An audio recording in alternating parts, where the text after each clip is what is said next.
Thousands of Asian golfers now compete in the Faldo Series Asia, championed by Sir Nick Faldo himself. The series gives boys and girls aged from 12 to 21 the chance to play top-level competition under strict tournament conditions. Well, the series is now 15 years old, starting in Britain, and it expanded there, and we had a team Faldo and all sorts of things. So basically we did about a good 10 years and got a formula, expanding into Europe. So we recognised that the players were really interested and wanted to play. So I then thought, well, let's bring it to Asia. This is a new emerging market. When I first came out here on design projects, it was golf was definitely in its infancy, isn't it? Now it's starting to explode. And that's why we thought, well, let's bring the series and the idea of giving players this opportunity to compete and to learn more about this game. And that was about 5 years ago now. We've had four seasons, and things have gone really well because we're now touching a couple of thousand golfers in Asia.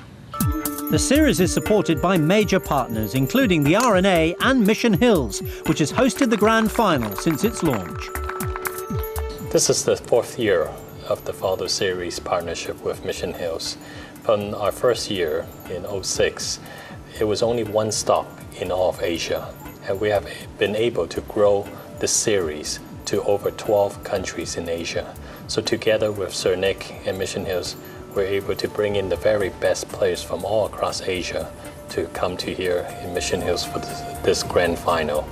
The growth of Faldo Series Asia reflects the expansion of the game in these parts and is aimed at nurturing future champions.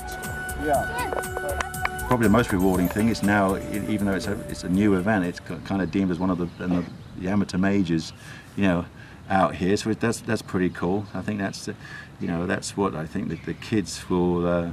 They will make it. We set it up, and if they're really interested and they're getting the buzz from playing and competing, then obviously that will keep the event going forever. Under the watchful eye of Sir Nick, the pressure was on at the 2010 Grand Final. With the backing of the R&A, the series has been able to grow, and the opportunities it provides was a key factor. Well, as you know, we've supported the Faldo series since its inception in Europe in 1996, and we're delighted to come here and do it again here at Mission Hills. And it fits our criteria for our support so well because, as you know, thousands of children get the chance to play competitive golf from all sorts of backgrounds, from all sorts of nationalities. And, that is the reason why we're very supportive of Nick in this event. Faldo is, of course, a 3-time Open champion, and his Open success brought a special relationship with golf's governing body. We do very much like to support our past champions, and we do it for a few others as well besides Nick, but Nick's event here is probably the strongest one that we support for a past champion, and we will always do our best to help any event where someone puts his time and effort back into golf, particularly an Open champion.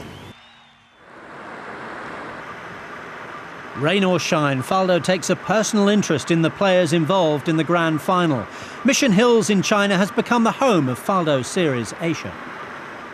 Mission Hills has always had a strong emphasis in junior golf development, and we are very honored to work with Sir Nick Faldo to create the Faldo series and have the home here at Mission Hills.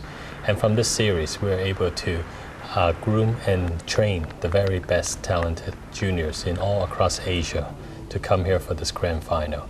And Sir Nick has always been very gracious and supportive with his time in coming to support this event and also in working with us together to find the next big champion for Asia. Talking of next big champions, Asia has certainly got a few, none other than the most recent emerging star, Ryo Ishikawa. I think the Asian stars now are starting to emerge. I think that's what they needed. They've got the older camp, in KJ Choi and Yang obviously winning the first major. That's a massive move. And then you've got people like Ishikawa. I mean, that's probably going to be even more important if they can see this young guy coming out on tour. He's a superstar in Japan in a day. He breaks through internationally as well. That's going to do absolute wonders for the game. The series also enhances golf's profile by simply giving local children access to the sport through a program of activities. Well, we are very keen to support the growth of the game from the grassroots level up to the amateur level, to the professional levels. So from this effort, we do hope that we can find the next big champion that could represent Asia to play in the Olympics for 2016. If we can touch on as many golfers as possible, by the time we get to the Olympics, we could have had, maybe 10,000 golfers have come through here, and who knows, in that amount of time, Asia will be well better represented